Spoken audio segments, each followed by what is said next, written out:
प्रश्न, सकाम कर्म करने से क्या हानि होती है? कर्मों के फल जो स्वर्ग तथा सुंदर रमणी इत्यादि नाना प्रकार के भोग हैं, उनसे कभी तृप्ति नहीं होती, किंतु और भी अधिक से अधिक कामना ऐसी बढ़ती जाती है, जैसे अग्नि में घृत डालने से अग्नि की ज्वाला। यदि प्राणी कामना के पीछे पड़ेगा तो कभी शांति न होगी। मिथ्या इन्हीं कामनाओं के झमेले में लिपटता चला जाएगा। विषयों की कामना करने वाला जिन जिन कामनाओं को करता है, उन्हीं उन्हीं कामना के अनुसार तहां तहां जाकर जन्म लेता है।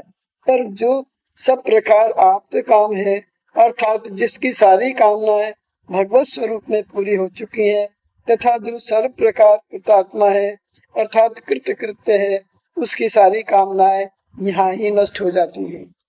इसीलिए भगवान अर्जुन को निष्काम हो कर्म करने की आज्ञा देते हैं।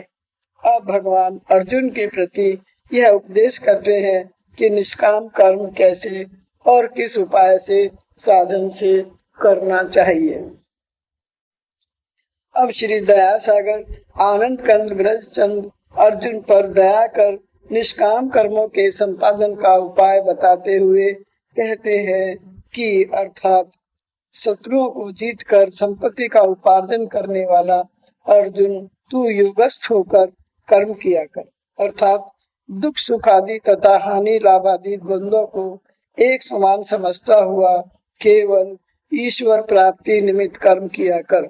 उनके फलों का संग छोड़ दे, अर्थात कर्म करते समय कर्म का आरंभ व मध्य अथवा समाप्ति तक तू कभी ऐसा अपने मन में मत ला कि मैं कर्म करने वाला हूँ और मुझको इन कर्मों का फल मिलेगा।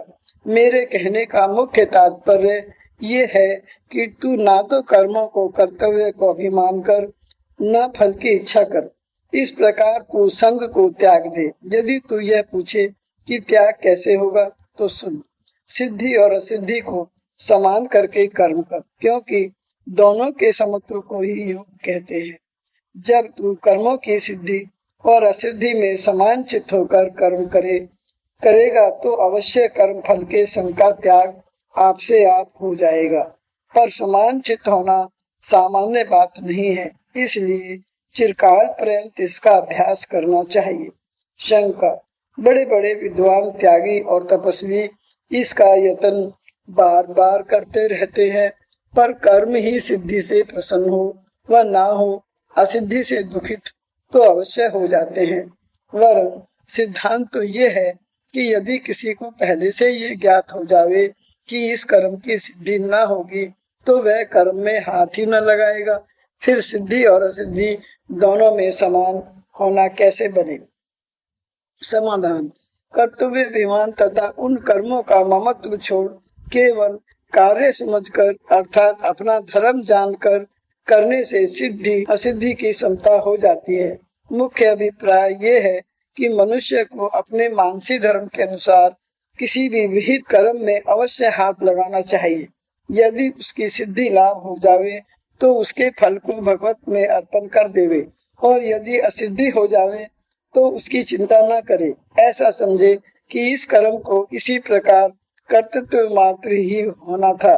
ऐसा बार बार अभ्यास करने से सिद्धि और असिद्धि दोनों की समता हो जाएगी, क्योंकि दोनों के फल से करने वाले को कुछ लाभ व हानि नहीं है। इसी कारण यह उपाय निष्काम होने का है, क्योंकि सकाम कर्मों में जब सिद्धि नहीं होती है और कर्तव्य अभिमान बना रहता है, तब प्राणी दुखी होता है, और जब कामना रहित होकर करता है तो सिद्धि हो व ना हो उसकी चिंता नहीं रहती। इस प्रकार बार बार हानि लाभ से निसंग होकर ममत्व छोड़ देने से समत्व की सिद्धि हो जाती है। जैसे देवदत्त जब अपनी वाटिका में जाता है तो पुष्पों को मुरझाया हुआ तथा वाटिका की टट्टियों को टूटी हुई देख वाटिका रक्षक पर क्रोध करता है, और वाटिका के बिगड़ने बनने की चिंता उसे सताती है। पर यही देवदत्त यदि अन्य प्राणी की वाटिका में जी बहलाने के निमित्त जा पड़ता है तो उसकी पुष्पों के मुरझाने व टट्टी इत्यादि के टूट जाने की चिंता उसे कुछ भी नहीं सताती। इसी प्रकार जब प्राणी संपूर्ण संसार रूप वाटिका से ममत्व हटा लेवेगा और सर्व कर्मों से निराभंगान हो जाएगा, तो उसे किसी कर्म के बिगड़ने बनने की इच्छा की चिंता न रहेगी। इसी कारण भगवान कहते हैं कि हे अर्जुन, तू संग छोड़कर कर्म कर। यही विषय भगवान पहले भी कहे आए हैं। लाभ अलाभ, जय और अजय, इन सबको समान जान युद्ध कर, क्योंकि इन्हीं सिद्धि और असिद्धि को समान समझकर कर्म संपादन करने को ही कर्म योग कहते हैं। योगस्थ कहने से भगवान का दूसरा तात्पर्य ये है कि सब ओर से चित्त की वृत्तियों को बटोरकर एकाग्र होकर अंतःकरण की शुद्धि निमित्त निष्काम कर्मों का संपादन करना चाहिए। योग शास्त्र का दूसरा सूत्र ही ऐसे ही कहता है। चित्त वृत्तियों का निरोध करना ही योग कहलाता है। भगवान का यही अभिप्राय है कि सब कामनाओं का परित्याग कर एक भगवान स्वरूप में एकाग्र होकर उसी स्वरूप की प्राप्ति निमित्त कर्मों का संपादन करना चाहिए। इन वृत्तियों के निरोध होने से चंचलता मिटकर चित्त के साथ साथ बुद्धि एकाग्र हो केवल ईश्वर तत्व की ओर प्रवाह करती है। इसी को योगस्थ होना कहते हैं। इसी को बुद्धि योग भी कहते हैं। यहाँ धनंजय कहने से भगवान मानो अर्जुन को यह उपदेश कर रहे हैं कि जैसे तू बड़े बड़े शत्रुओं को तथा नरेशों को जीत कर धन इकट्ठा कर लेता है, इसी कारण तू धनंजय कहा जाता है। इसी प्रकार तू काम क्रोध आदि शत्रुओं को भी जीत बुद्धि योग रूप धन को एकत्र कर ले। अब भगवान इसी बुद्धि योग की श्रेष्ठता अगले श्लोक में कहते हैं। अब श्री आनंद कंद ऊपर कथन किए हुए बुद्धि योग की प्रशंसा करते हुए कहते हैं कि हे धनंजय, दुख सुख हानि लाभ हर्ष शोक सिद्धि असिद्धि यश अपयश राग द्वेष मान और अपमान को समान जानने वाली जो बुद्धि, तिस बुद्धि से युक्त ईश्वर अधीन निमित्त जो कर्म है, उसी को अर्थात बुद्धि युक्त कर्म व बुद्धि योग कहना चाहिए। हे अर्जुन, तू यह निश्चय जान कि बुद्धि योग वाले कर्मों से सकाम कर्म बहुत ही दूर होने के कारण अत्यंत निकृष्ट समझा जाता है। इसलिए हे अर्जुन, तू बुद्धि योग के शरण जा, अर्थात निष्काम कर्मों का संपादन कर, क्योंकि जो प्राणी कामनाओं को त्याग बुद्धि योग के शरण होता है वह ब्रह्मानंद को प्राप्त हो जाता है। पर जो फल की इच्छा से कर्म करने वाले हैं वे दरिद्र हैं। अर्थात सब कामनाएं जो इस प्राणी के हृदय में बसी हुई हैं, एक बारगी छूट जाती हैं। तब यह प्राणी जो मरणशील होने के कारण मर्त्य कहलाता है, मृत्यु से छूट अमृत स्वरूप हो जाता है। तब यह अत्र इसी शरीर में रहता हुआ ब्रह्म को प्राप्त कर लेता है। अब भगवान कहते हैं कि जो इसके प्रतिकूल नाना प्रकार की कामनाओं का बंध हुआ चाकर हो रहा है वह महादरिद्र है, क्योंकि जो लोग फल के हेतु वाले हैं अर्थात कर्म फल की तृष्णा में डूबे रहते हैं वही कृपण अर्थात घोर दरिद्र हैं। इस शंकर के वचन के अनुसार भी ये विशाल कामना वाले ही ये अर्थात कृपण है अर्थात घोर दरिद्र है। जो इस ब्रह्म को ना जानकर सकाम कर्म करता हुआ इस लोक से विदा होता है वह कृपण है अर्थात घोर दरिद्र है, क्योंकि वह अपने कर्म फल को ही भोगता है, मोक्ष को प्राप्त नहीं हो सकता। और इसी के प्रतिकूल जो अविनाशी ब्रह्म स्वरूप को ही जानता हुआ मरता है वही सच्चा ब्रह्म रहता है। इसी कारण भगवान कहते हैं कि हे अर्जुन, तू अन्य सर्व संस्कृति कामनाओं को छोड़ योगस्थ हो अर्थात ब्रह्म बुद्धि युक्त हो कर्मों का साधन किया कर। इस प्रकार बुद्धि योग युक्त होकर कर्म करने का क्या फल है सो भगवान अगले श्लोक में कहते हैं।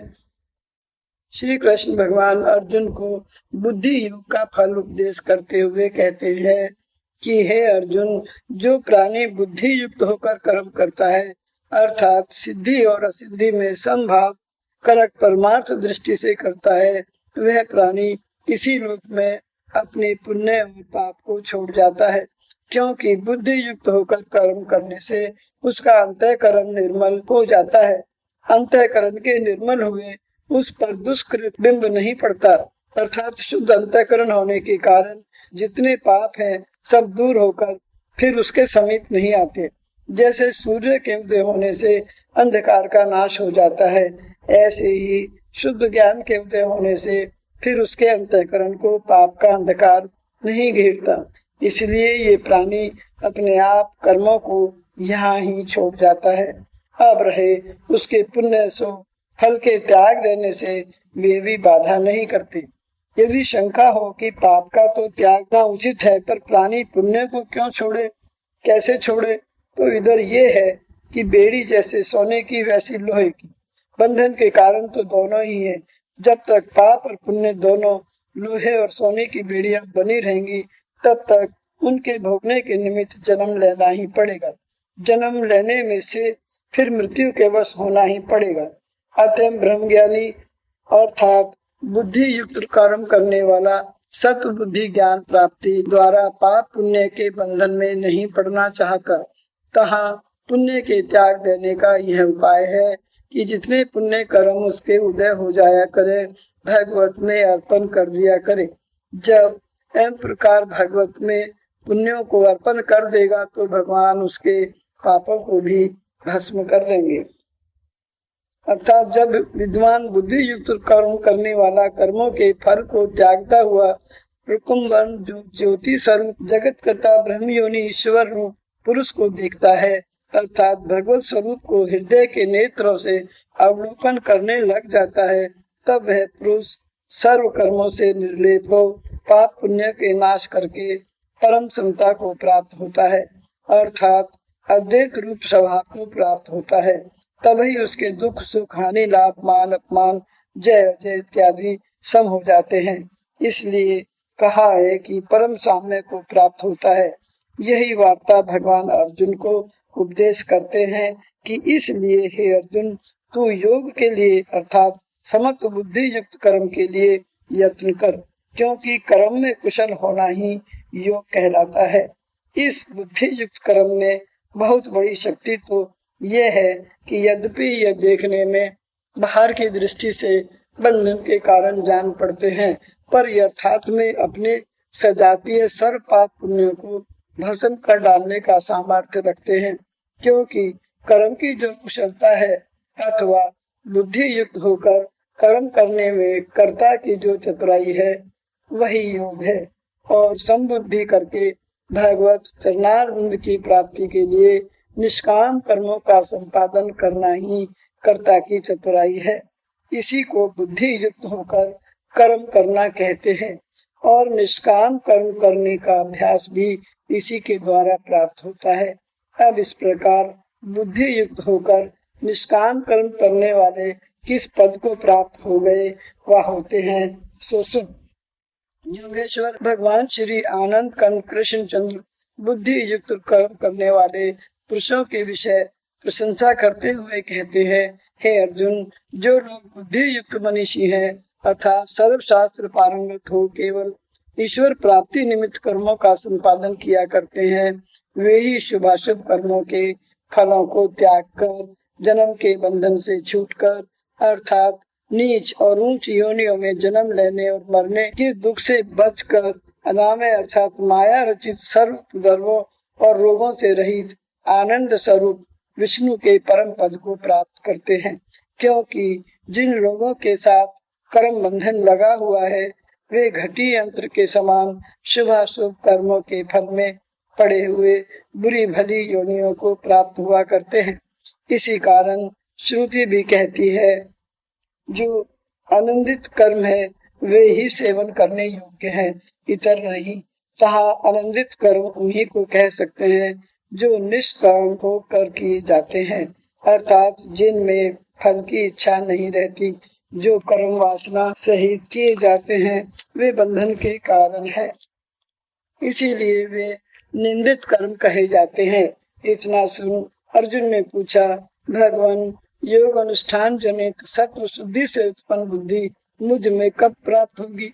मेरी सब कामनाएं ये कब दूर होंगी और मेरा अंतःकरण कब शुद्ध हो जाएगा? अर्थात त्रिगुणात्मक वेद वाक्यों से रहित हो मैं शांति को कब प्राप्त होऊंगा? इसके उत्तर में भगवान कहते हैं,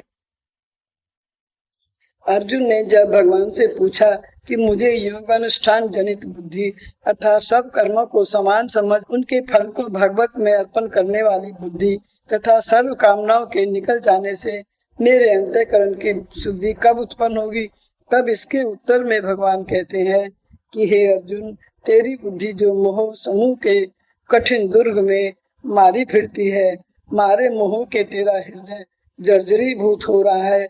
इष्ट पदार्थों के ना मिलने से जो तेरे हृदय में नाना प्रकार के ताप उत्पन्न हो रहे हैं और मैं ये हूँ, ये मेरा है, इस प्रकार की अज्ञानता के घोर वन में जो तू बड़ा घबरा रहा है, ये सब प्रकार की व्याकुलताएं तब दूर होंगी जब तेरा अंतःकरण इन सब प्रकार की बखेड़ों से विलग हो जाएगा। अर्थात जब किसी महान गुरु की कृपा द्वारा इस घोर अज्ञानता के गंभीर वन से पार निकल जाएगा। हे अर्जुन, तभी तू आगे सुनने योग्य शास्त्रों से अथवा सुने हुए शास्त्रों के वचनों से तथा त्रिगुणात्मक वेद वचनों से वैराग्य का प्राप्त होगा।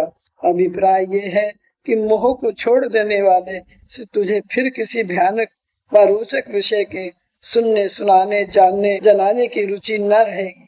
मिथ्या बकवादों से तू रहित होकर केवल आध्यात्मिक शास्त्र ही से प्रेम करेगा, तभी तेरे सारे क्लेश आप से आप दूर होंगे और तू समर्थ बुद्धि को प्राप्त हो निष्काम हो जाएगा। पाठकों के कल्याण निमित्त यहाँ एक श्रुति का प्रमाण देकर मोह क्रांत पुरुषों के स्वरूप का परिचय दिया जाता है। महात्मा अरुणि अपने पुत्र श्वेत केतु से कहते हैं कि हे सौम्य, जैसे कोई तस्कर किसी पुरुष की आंखें बांधकर उसको राजधानी गांधार नगर से लाकर किसी निर्जन वन में छोड़ देवे, तब वह आंखों में पट्टी बंधा हुआ पुरुष पूर्व, पश्चिम, उत्तर और दक्षिण फिरता हुआ कंटकों में क्लेश पाता हुआ यूं रोता और चिल्लाता है कि हाँ देखो, किसी ने मेरी आंखों पर पट्टी बांधकर यहाँ इस जंगल में फेंक दिया है। हाँ, मैं अत्यंत क्लेश पा रहा हूँ, मेरी रक्षा करो, मेरी आंखें खोलो, मेरे घर का मार्ग बताओ। इसी प्रकार संसार के अज्ञानी जीव मोह के निर्जन वन में चिल्लाते फिरते हैं। इस मोह से निकलना अति ही कठिन है। धन, पुत्र, दारा इत्यादि ये सब मोह के कारण है, क्योंकि जब इनकी प्राप्ति होती है तब यह जीव हर्षित होता है, पर इनके अभाव हो जाने से घोर मोह में पड़ा हुआ तथा उन्हीं पदार्थों की इच्छा में अंध हुआ इधर उधर मारा फिरता है। कभी धन की इच्छा से पृथ्वी खोद डालता है, कभी शमशान में मंत्रों को जगाता फिरता है, कभी धन वालों के पीछे पीछे दांत निपोड़े ठकुर सुहाती बातें करता फिरता है। ये बातें सब मोह की है, यह मेरा है और मैं इसका हूँ, ऐसा जानना भी मोह ही है। मन का चंचल होना भी मोह ही है, शरीर का अभिमान करना भी मोह ही है। धन पाकर मधुमक्षिका के समान उसके संचय करने में लगा रहना भी मोह ही है। तात्पर्य ये है कि मोह का बहुत बड़ा महाघोर निर्जन वन है, जिसमें ये अंधा जीव कष्ट पा रहा है। जैसे पतझड़ ऋतु में उष्ण वायु के लगने से सब पत्र पुष्प सूख कर झड़ जाते हैं, ऐसे मोह रूप वायु के लगने से मनुष्य के बल, पराक्रम इत्यादि सब नष्ट हो जाते हैं। जैसे पवन के चलने से मेघों का अभाव हो जाता है, ऐसे ही मोह से सद्गुणों का नाश हो जाता है। तृष्णा रूपी सर्पनी को पुष्ट करने के लिए यह मोह रूप सुंदर क्षीर है। वैराग्य रूप कमल को चर जाने वाला यही मोह रूप हस्ती है। अवगुण रूप जल के एकत्र होने के लिए यह मोह रूप अत्यंत गहरा तड़ाग है। इस मोह कली काल का तरना अत्यंत ही कठिन है। कोई पुरुषार्थी सूर्य और चंद्र को अपनी मुट्ठी में बांध ले तो बांध ले, सातों समुद्र को पी जावे तो पी जावे और सुमेरु पर्वत को चूर करे तो कर ले, पर मोह कलिल का तरना अत्यंत कठिन है। इसलिए भगवान अर्जुन के प्रति कहते हैं कि तब तेरी बुद्धि इस मोह कली काल के तरने को समर्थ हो जाएगी, तभी तू अर्थात सुनने योग्य और सुने हुए शास्त्र के वचनों से विराग को प्राप्त होगा। तुझे कहना सुनना कुछ भी अच्छा ना लगेगा। जैसे तूने वेदों में सुना है कि यजमान अग्नि का प्रस्थान करते हुए यजुर्वेद के अंत में बोलता है कि हे अग्निदेव, तू मेरे लिए ब्रह्म, तेज, प्रजा, पुत्र, पौत्र, धन इत्यादि की रचना कर दे, अर्थात इन सब वस्तुओं को मुझे प्रदान कर दे। इस वचन को सुन बहुतेरे पुरुष थोड़ा अन्न अग्नि में भस्म कर विधि प्रकार की कामना चाहते हैं। सो जब तक पुत्र, पौत्र, धन, संपत्ति इत्यादि की इच्छा बनी रहेगी, तब तक मोहवश इन श्रुतव्य और श्रुत वचनों से स्नेह रहेगा। जब कामनाओं से रहित हो जाएगा, तब विराग उत्पन्न हो जाएगा। इसी से भगवान ने पहले ही अर्जुन से कहा कि तू वेद के उन वचनों को जो त्रिगुणाई विषयी है परित्याग करके उसी वचन को दृढ़ करने के लिए इस श्लोक में श्रुत व अश्रुत वचनों से विराग प्राप्त होने की आज्ञा देते हैं। मोह छोड़े बिना श्रुत व अश्रुत वचनों से मन नहीं हटता, क्योंकि कृष्णाग्रस्त प्राणी को मोह छूटता नहीं और मोह के नहीं छूटने तक पुष्पित वचनों से विराग होता नहीं। जो वचन पहले श्रोतव्य रहता है अर्थात सुनने योग्य रहता है, वह सुनने के पश्चात श्रुत कहा जाता है। अर्थात वेदों से जब ऐसा सुनते हैं कि अमुक मंत्र के साधन से धन, अमुक मंत्र के जपने से पुत्र, परिवार इत्यादि तथा अमुक मंत्र के जपने से स्वर्ग के अप्सरा आदि के संग विहार करने का सुख प्राप्त होगा, तब लालच के तथा इंद्रियों के स्वाद के वशीभूत हो उन वचनों में अधिक मन लगाते हैं। अर्थात ये श्रोतव्य वचन पीछे श्रुत होकर उनके जन्म मरने के कारण होते हैं। इसलिए इन श्रोतव्य और श्रुत से प्राणी विराग को तभी प्राप्त होगा जब इन विषय भोग के तथा ऐश्वर्य प्राप्ति के मोह को छोड़ेगा। जब एवं प्रकार मोह को त्याग शास्त्र वचनों से विराग को प्राप्त होगा, तभी निष्काम होकर अंतःकरण की शुद्धि लाभ कर ब्रह्म प्राप्ति का अधिकारी होगा। अब भगवान अगले श्लोक में दिखाएंगे कि श्रोतव्य और श्रुत वचनों से विरक्त होने पर प्राणियों की प्रज्ञा की स्थिरता भगवत स्वरूप में कैसे होती है। बोलो सद्गुरु भगवान की जय।